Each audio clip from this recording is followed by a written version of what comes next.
gotta do. Hey, hey, hey, hey. I'm making a move. Study long. Here we are. Welcome to Hired, the podcast. With me today, I have Pete Durand. Pete, one of the newest members of the Miller Resource Group team. Happy to have you joining the company and happy to have you here on the show today. Welcome, sir. Well, thanks, Travis. I'm happy to be here both as a first-time podcast guest on the show and as an employee. Yeah, we're happy to have you. And quite the, not that many people in the recruiting industry have a clear-cut career path to get to this role, but you especially have a very interesting path that led you here. How on earth did you end up here at Miller Resource Group? I think it started 25 years ago, and I didn't know it then. So I met Gary, the principal at Miller Resource Group, and obviously your dad. And I think the timing was good because I had a poor experience with an executive recruiter just prior to meeting Gary. And Gary and I have talked about it. It felt like it was a commodity process. There was no long-term relationship building. I was a piece of paper pushed across the table, somebody signed, and there was a transaction. So it didn't feel natural. It didn't feel like something I wanted to do again. And I got this call about a year later from this guy named Gary Miller, and he, back then before LinkedIn, before internet research was even an opportunity to find people, he called into my company and said, "I need to talk to somebody that's really good at X." And they said, "You got to talk to Pete." I don't know why they said that, but they sent him to me. So I picked up the phone, and Gary just had this way about him that said, "Hey, this is what I do. This is why I'm calling you. I'd like to learn more about you." And then he just started asking questions, right? He wanted to learn about me, what made me tick. And through that process, I was observing what he was pulling out of me. Mm-hmm. And at the time, I was an engineer. When I went to school for engineering, I was an engineer. And it was the first time I started thinking about the dark side of the force, as we engineers call it, the sales and marketing side. But Gary was pulling me into a marketing role. And by the way, that job that we first talked about wasn't a job I wanted to pursue. We didn't move down that path. About 2 years later, he called back again with an opportunity at a small software startup in California. It was 1997. I had a 3-year-old daughter at home. My wife was about to give birth with my oldest son, and I moved to California. You don't move women from Wisconsin to California. But I loved the job, had a great experience, met some wonderful people, and then stayed friends with Gary over the next 25 years. So about a year ago, he was a guest on my podcast. Actually, one of the best episodes I've done. I think it was great. And we started talking after the show about, what do you really enjoy doing? Pete, this is something you might want to consider. I think this is a perfect match for your skills. And having been a CEO for 20 years and run businesses and grown businesses, part of what I do is hiring people. And I've made some colossal mistakes. The process wasn't good. And what I realized is that it took a lot of time to do it right. Uh-huh. So, when Gary mentioned the opportunity, we spent about 4 or 5 months drilling down. He just basically mentored and tutored me and said, let's make this happen. So here I am. And after a couple of weeks, I told him my first phone call back to him afterwards could be I made a colossal mistake or I'm where I need to be, and I think I'm where I need to be. I think most life-changing decisions always have that as an option. Right. You mentioned as a CEO with hiring, you made some colossal mistakes. What were some of the biggest mistakes you remember making? I hired someone because I knew them, or I thought they knew them, put them in a very important role in the company, and then trusted them with it. And I didn't verify, trusted but didn't verify. Right? I by the way, one of my natural tendencies is I'm an optimist. I see the best in people. I've had to build some skills to counteract that. Right? I've had to go make sure that I use data now to make sure that we're doing things properly and tracking things properly. That it cost me a lot. Mm-hmm. in many ways that I don't need to go into. So, I needed to recognize that there are a lot more things that go into a good hire than a relationship or knowledge. So that was one. I observed a couple colossal poor hiring decisions that I didn't make, but I saw them, and 2 of them destroyed companies. Wow. One person destroyed an organization. So the impact of what we do it resonates with me. What's been the biggest surprise for you so far? I mean, you have 25, 30 years of business experience coming into this role. You've been a leader. You've run hiring processes. You've hired countless people. Yeah. How big a shock was it to come to this side of the business, to hiring for other companies? I think there are two main topics, and there's kind of subtopics underneath it. The first one is I don't think I appreciated the volume of work that goes into presenting a quality candidate to a company. I'm learning in a short period of time. We'll touch or talk to 400 or 500 people to place the right candidate, right? And then the stats go down, right? You might identify 200 that really dial it in. You reach out, you contact, you have 50 conversations, then you present 20, 30 people, and that process takes a ridiculous amount of work. I mean, the manual work that this team goes through is crazy. That leads to the second thing, which is the number of tools you have put in place here to help automate that process, make data mining a little more, manageable.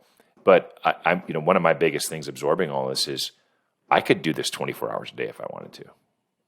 So managing my time will be, by the way, I like that. I like to have that volume of work and feel like I'm accomplishing something. But now I've got to work on efficiency, right? When I talk to the other successful people at Miller, they're really good about saying, Pete, here's the way you can kind of dial this back, become more efficient here. They're really willing to share. I don't think people realize, well, here's a good story, right? I just bought a home. And again, I told Travis, unfortunately, there's people doing a massive landscape project next to me. So there's cut saws going. It's great. But when you watch an artist do something that you were going to do yourself, you realize there's no way I could have done that for the cost, for the time, and had the quality. And this is the same here. When people say, I'm going to not use an executive search firm or a placement firm or a recruiter, I'm going to do this myself, they have no idea what they're not getting by doing that. It's it's exactly like you just bought a house. I'm in the process of buying and selling my house now, and I look at all of the work that the real estate agents are putting in, all of the paperwork and contracts that they're sending me, all of the communication between them and our lenders and the insurance agents and the attorneys. And I could sell my house on my own and make slightly more of a profit, but holy cow, Pete, I would never want to do that work. It is worth every penny to me. It's the same with taxes. Yeah, I could go out there and, buy TurboTax and do it myself, but the amount of work that goes into it and the lack of confidence that I'm going to get as much of a return and going to do everything legally, it's just not there if I do it myself versus going to a licensed tax broker. I mean, so why do so many companies think of hiring differently? Why do they say, it's no big deal, we got this, we do this on our own, we can do this on our own? Having been in those situations where either I made that decision or somebody in the position to make that call, I think it just comes down to cost, right? They look at the fees around this, and they don't. It's one of those difficult things to quantify, right? To say this fee is appropriate for this service, and it's because they haven't spent a lot of time doing it. When we deal with seasoned HR executives or seasoned, C-suite level executives or VP level who have been through this process, they will tell you that it's worth every penny because the impact an A player can have in the organization is tremendous. The impact a D player can be even more detrimental, right? So if you bring the wrong candidate in, and I don't think what people realize is we're not just spending time with our clients. The company's looking for people. We've spent years building relationships with these candidates. So we understand what makes them tick. We understand why they want to be in a particular city. So-and-so just had their first child. And, this is why this role is important to them. Or, the first time we talked to them, they thought, maybe I'll be a project manager. And what they realized over the last 3 years, I'm really good at product management. That's something we're staying in touch with these people. So without that network, without that knowledge. And then particularly, our team focuses at what we call a desk, right? We have an industry that we're strong in a vertical wise. So that network you've built, that's not something our clients can replicate. There's just no way they can. So, seeing around corners and understanding industry trends goes along with it. It just gets back to expertise versus, I stayed at a Holiday Inn Express last night. Yeah, I think a big part of it too is that it is relatively easy to get qualified candidates, to get people who have experience doing the work that you need them to do. It's not terribly difficult to use any of the countless automation tools out there to match a resume to a job description. But that's step one in the process of a 24-step process. Just identifying that's 5%. That's 5% of the time.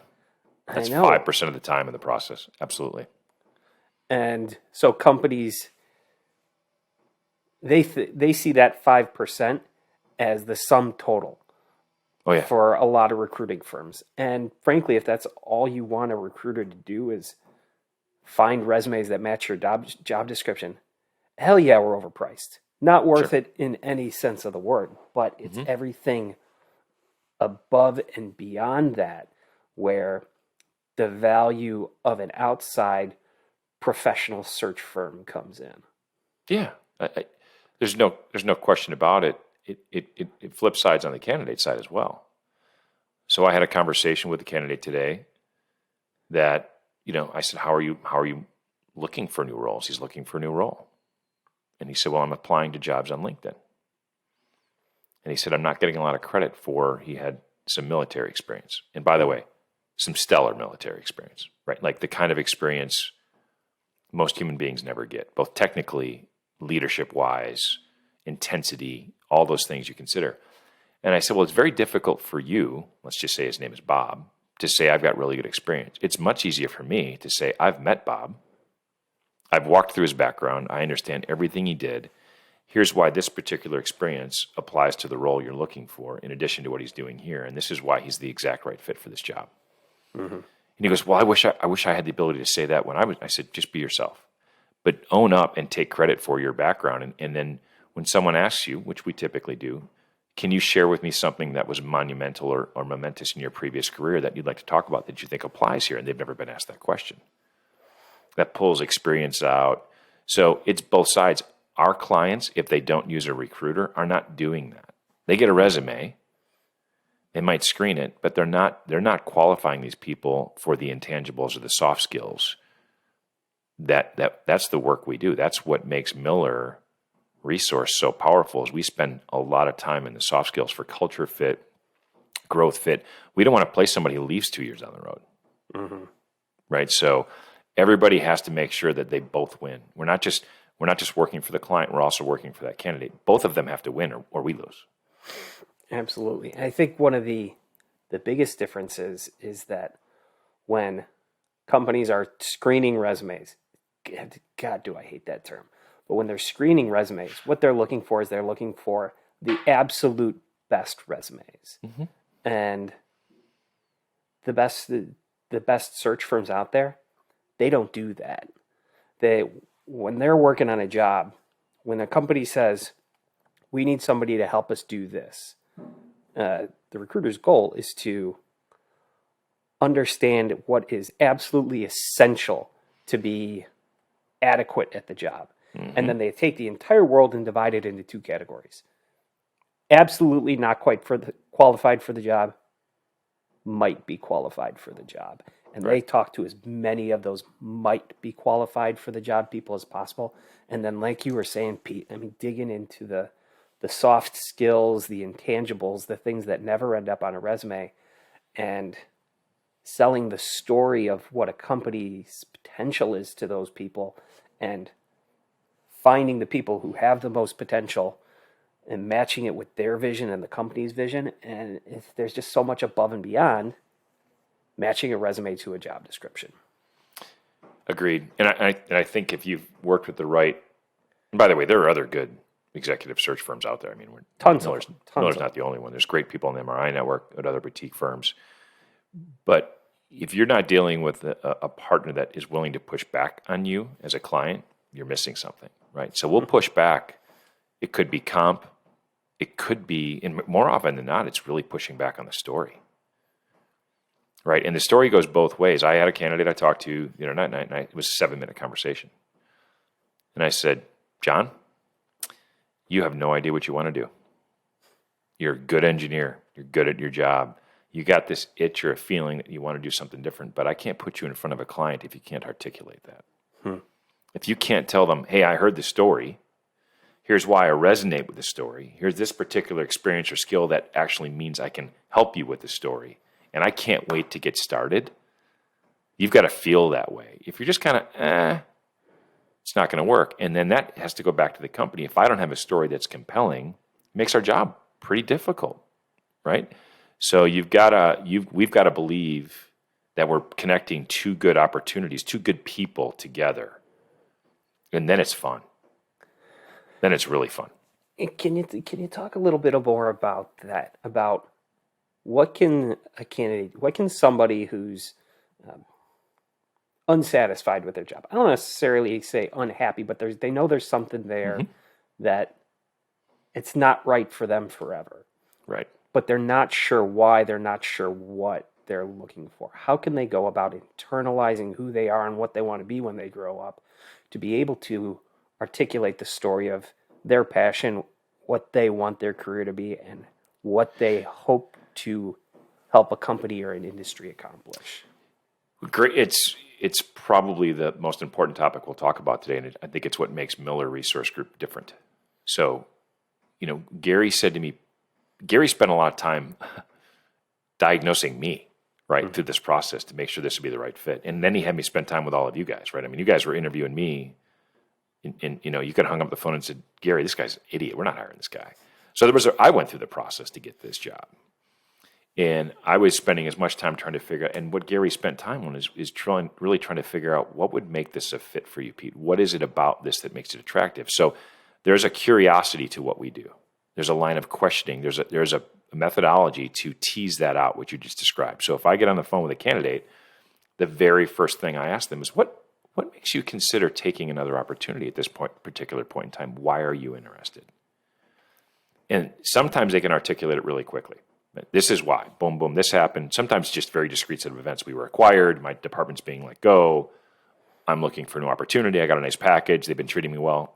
Great, right? Other time, you're right. I'm not really happy.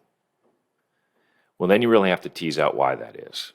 And there's a set of questions you can ask, and then a follow-up question. That's the most important one, is the follow-up question. Yeah, and, right? Yes, and. What does that mean? So what I've learned to do over my career that I'm now able to apply here, which is great, is really pull information out of their profile in a thoughtful way. So what sometimes you might discover is, well, the reason you're not happy, Bob, is you've discovered that as an application engineer, you are on the back end of receiving whatever the design team put together and are forced to make it work.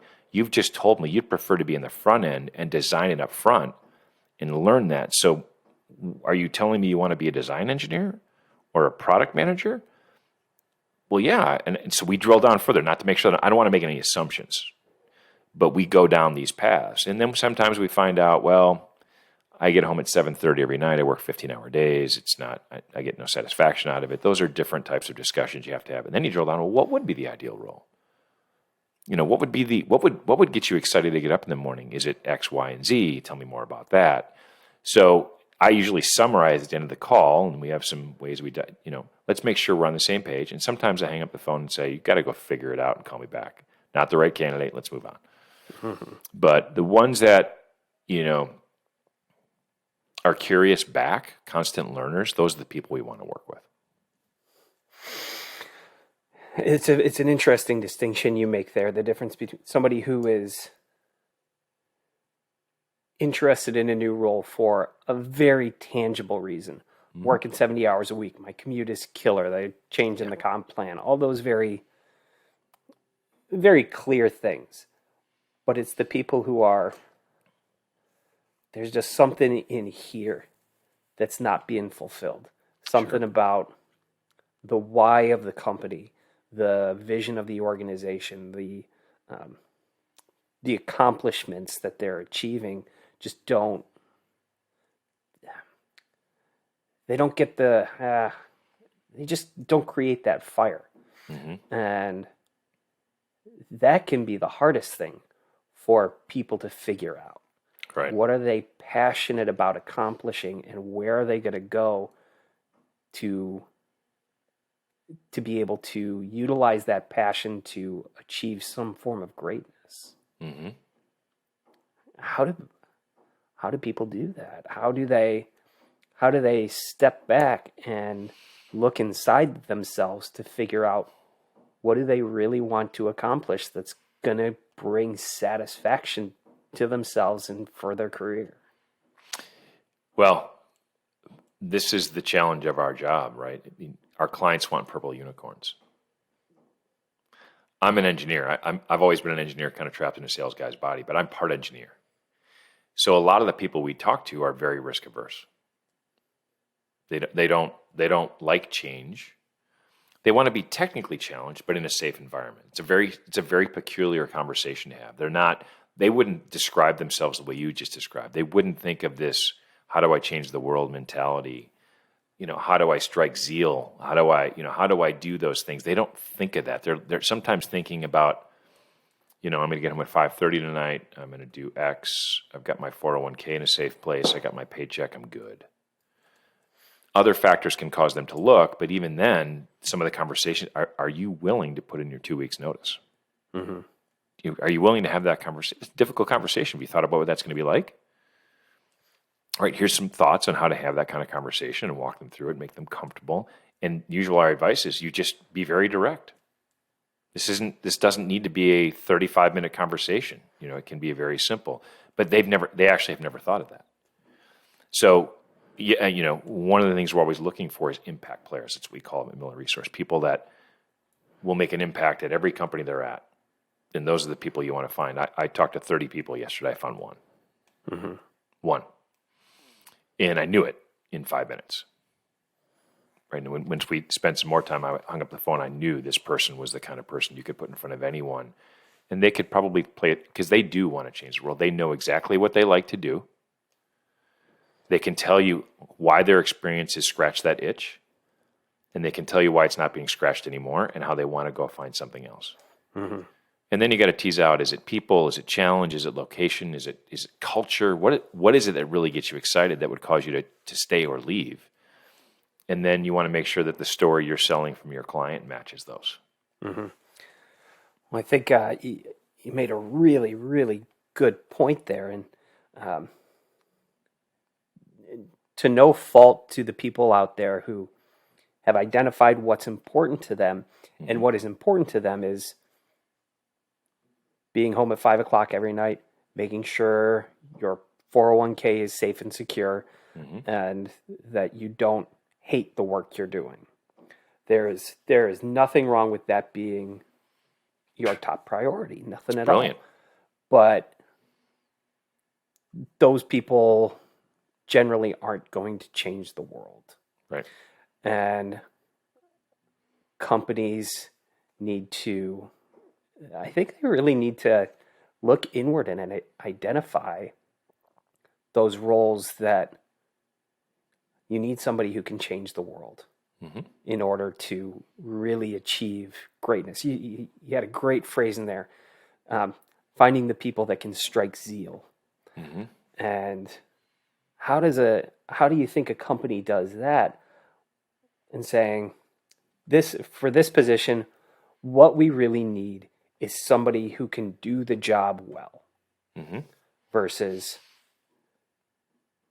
for this position, we need somebody, for lack of a better term, who can change the world. Right. I'll go back to I'll reference two different companies I worked for where I felt that way. So the company that Gary placed me, 25 years ago back in California is a small software startup.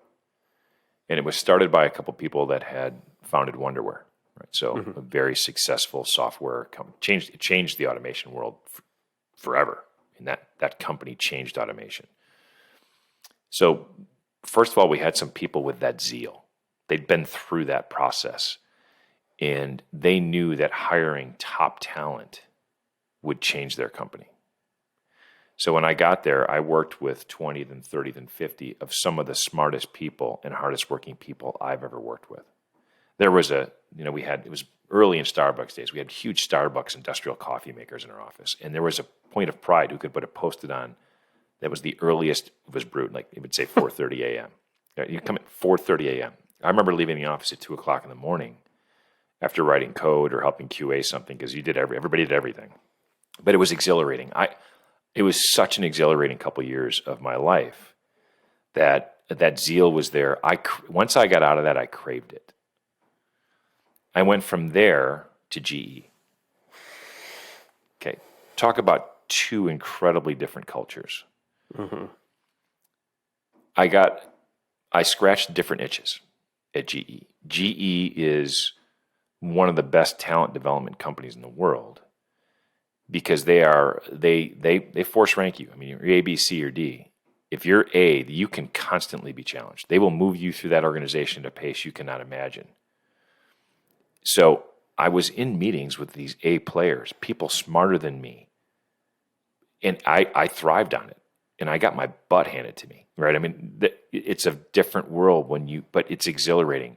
A lot of the people I talk to want to be in that environment. Engineers want to be around other people who challenge them and make them learn. They want to learn, which is it's a compelling thing to try to position to people. So in my opinion, it's more important than money, right? To be around people who challenge you oftentimes is the bigger motivator for people than money. That's the biggest thing. And so you got to ask the people you're talking to, both the candidate and the client, tell me about your culture. Tell me about the teams these people are going to be on. Tell me your hiring practices. Tell me what's important to you. Just fill the role. You go find me a mediocre, just fill the role. Find me, not a long-term solution. If you're selective in your hiring process and you build good teams, well, look at Google, look at Amazon, look at Microsoft, look at these organizations that raised the bar from the beginning. It's hard to get into those organizations. They hire some whip-smart people. And it's exhilarating to walk in those buildings. And those people have an air about them. It's pretty attractive. Mm-hmm. Really pretty attractive. Yeah, they'll find the best people, and then a lot of times they'll get the hell out of their way. Oh, absolutely. Make sure they've got everything they need. Absolutely. Yeah, it is. It's very true.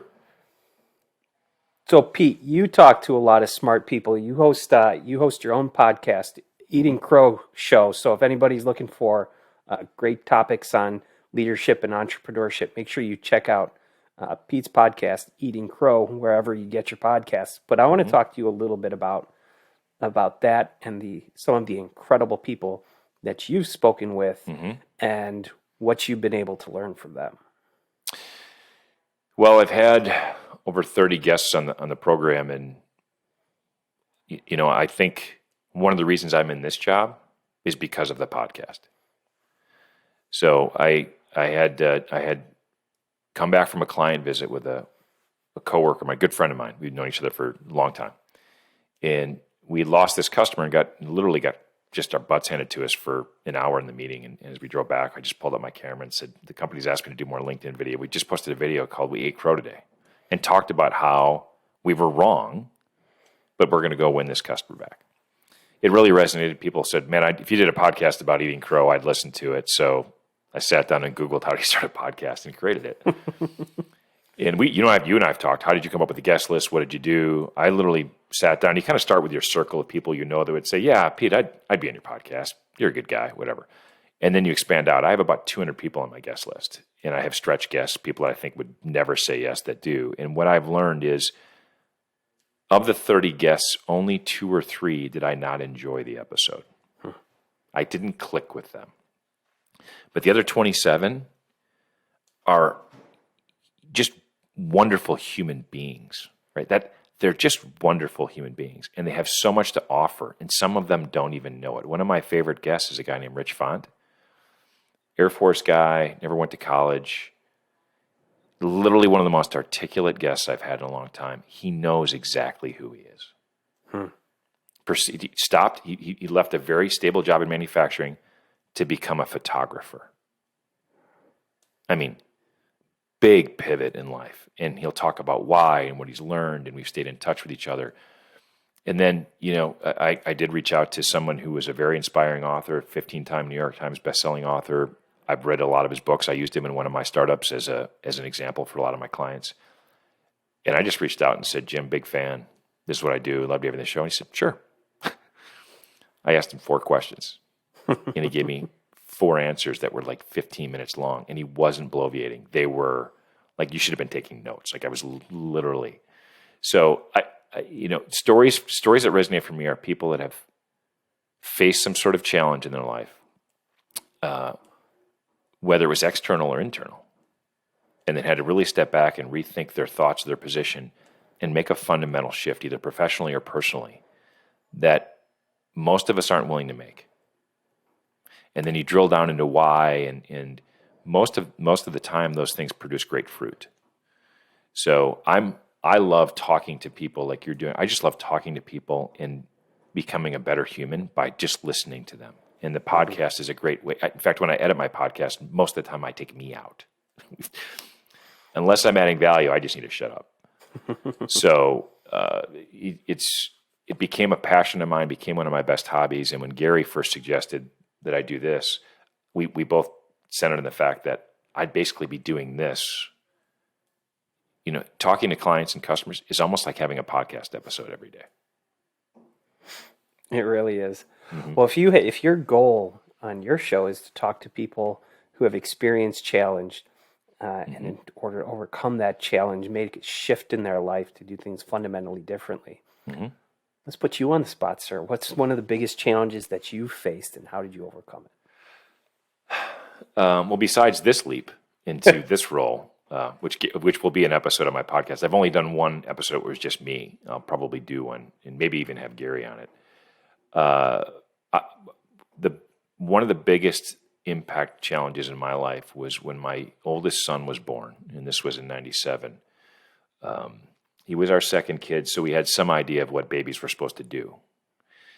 We brought him home from the hospital the night he was born, and he passed out on my chest at about 1 a.m.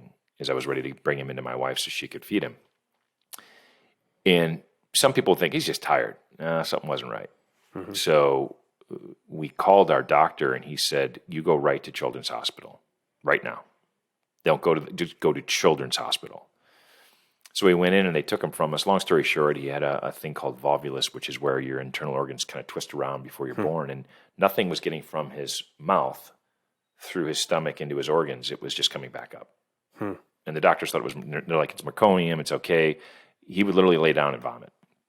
So he hadn't eaten or drinking anything since he'd been born. He was so dehydrated. They said, he's probably going to die. If he doesn't die, we're going to cut him open. He's probably going to have loss of major organs and potentially have a very difficult life. That was the smack in the face we got when we walked into Children's Hospital. And, I was a pretty successful executive, flying high, in my career, and work was a big priority in my life. And for the next 2 weeks, I spent 12-hour days in the NIC unit sitting by my son's crib, and I took the night shift so my wife could be home with my daughter, who was 3, who had no idea what was going on. And then I'd come home in the day shift and work and try to get 2 hours of sleep. And when they took him out of surgery, he was cut literally in half. They cut his stomach open from one side to the other. This is if any mothers are listening, they'll get this. They bring us into the NIC unit, and there are probably 16 beds, and then there's 2 rooms that are completely isolated, and they have their own door on them, and they're sealed. And they had us in when they said, just be prepared. This is what you're going to see. He was laying flat on a ventilator. He's a day old, right? He's tiny. And the machine is breathing for him. It's going, he's hooked up to all these tubes, just laying there, completely listless. My wife goes over, gets next to him, and starts talking to him and says she loves him. I threw up in the sink. And the nurse smiles. She goes, it's always the dads. I didn't know how to process that, right? It happened to him again a month later. Like the same thing recurred, which is highly unusual. So, talk about a pivotal eating crow moment. I literally had this. By the way, we were very fortunate. He survived. He's doing fine. College athlete, great kid. All sorts of good things are positive. But we saw other children who didn't make it out of there. And, it was a gut check to say, Pete, you're good at what you do. You're a good executive. But, buddy, there are way more important things in life than what you're doing right now. My parents could see a change. My family could see a change. I've still cranked some crazy hours, traveled a lot, but the anchor's been there from that point forward. The anchor's always there. So I'm not driven by money, which is unusual for somebody to spend so much time facing customers. Maybe my wife hoped I was a little bit more maybe motivated by money at times, but the reason I'm doing this job, the reason I do the podcast is I take great satisfaction out of deep personal relationships. And, I hope most people don't have to go through a life-changing event to realize where their core is. But that's my quick story. Boy, what an incredible story. And it truly is amazing how often so many great things in a person's life can be born out of some of the worst moments of their life. No question about it. No question. There's no playbook for what we went through.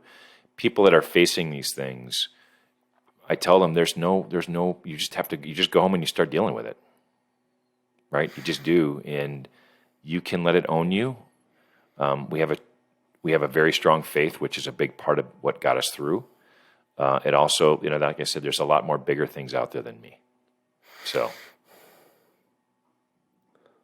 What an incredible story. So happy that the outcome was good for you and so sad for so many people who the outcome isn't as good as yours. We're big fans of children's hospitals now. I mean, those nurses and those doctors were some of the most amazing. And by the way, they're trained to punch you in the face, right? They're trained to show you, to literally tell you the worst possible outcome right away.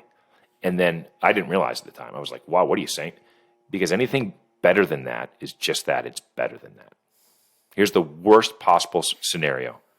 Anything beyond that's better. And then you just start to think that way. So, some very talented, gifted people in those organizations. Some amazing people doing some amazing things. Mm-hmm. Yeah. Pete, any last words of wisdom out there for anybody thinking of getting into the recruiting industry, or anybody looking for a job, or anybody looking to hire people? What's the last thought for them? Well, let's start with the people that are looking to hire people first, right? Again, my only advice to you is it's just like hiring a really talented trade or an expert in anything. You can't kind of dabble in recruiting.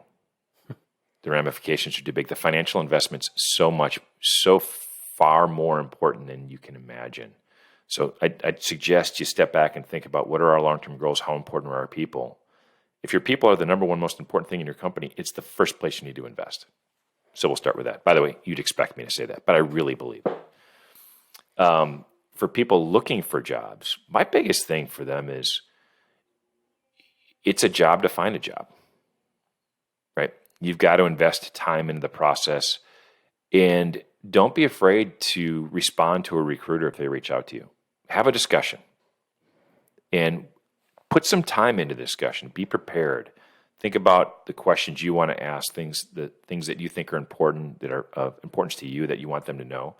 That makes that dialogue a lot better. So I think, and by the way, embrace it. There's so much opportunity out there. Don't be afraid of it. Just go with the process. And then for those looking to get into executive search, I'm new at this, so I may not be the most qualified person to tell you, but if you approach this job and make it about relationships, it will be very, very satisfying. The financial rewards will come. But if people truly hang up the phone with you on both sides and feel like you care and you're competent and responsive and have done your homework, you'll have a really bright future. Pete, thanks so much for being with us today. Really appreciate it. Please make sure to subscribe to this podcast if you liked it. And if you liked it, I'd really appreciate you rating us and leaving us a review. And make sure to check out Pete's show, Eating Crow, for his next great guest, next great topic about failure, pivoting, and achieving success. Pete, thanks, thank you. Travis. It's been a pleasure. I appreciate I'm it. Thanks, making man. a move.